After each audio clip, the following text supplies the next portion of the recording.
জমে উঠেছে বিপিএলের পয়েন্ট টেবিল। রংপুর রাইডার্সের প্লে অফ নিশ্চিত হয়ে গেলেও শেষ চারের বাকি 3 দল হবে কারা তা অনুমান করা খুব কঠিন।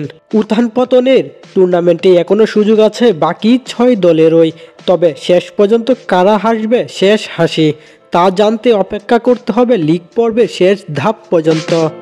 তার আগে দেখে নেওয়া যাক 28 ম্যাচ শেষে পয়েন্ট টেবিলের কী হালচাল। পয়েন্ট টেবিলের শীর্ষে থাকা দলটি global super league champions Rangpur Riders. এখন পর্যন্ত 8 ম্যাচ খেলে একটি ম্যাচও হারেনি দলটি। দাপটের সাথে 16 পয়েন্ট নিয়ে আছে পয়েন্ট টেবিলের শীর্ষে।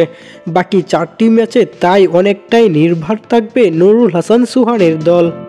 পয়েন্ট টেবিলের দ্বিতীয় তৃতীয় স্থানে তুমুল লড়াই চলছে চিটাগং কিংস ও বর্তমান চ্যাম্পিয়ন্স ফরচুন বরিশাল।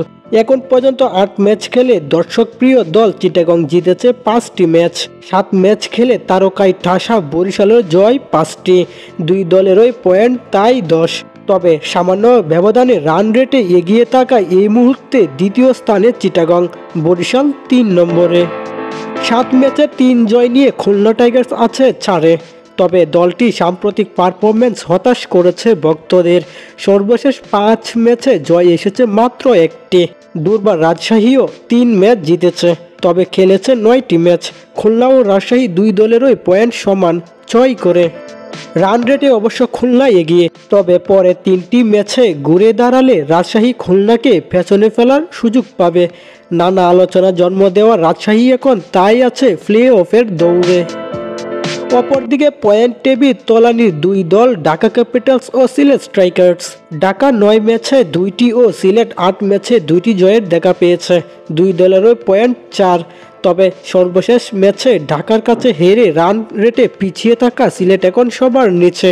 তবে ঢাকা ও সিলেট এই 2 দলও এখনও দেখছে প্লে অফের স্বপ্ন। সব মিলিয়ে বিপিএলে যত গভীর যাচ্ছে পয়েন্ট টেবিলে লড়াই তত তীব্র হচ্ছে। সেই লড়াইয়ে টিকে থেকে শেষ পর্যন্ত প্লে অফে রংপুরের সঙ্গী হবে কোন 3 দল জানিয়ে দিন কমেন্টে। নাজমুল হক সুয়েম, ডেইলি স্পোর্টস আপডেট।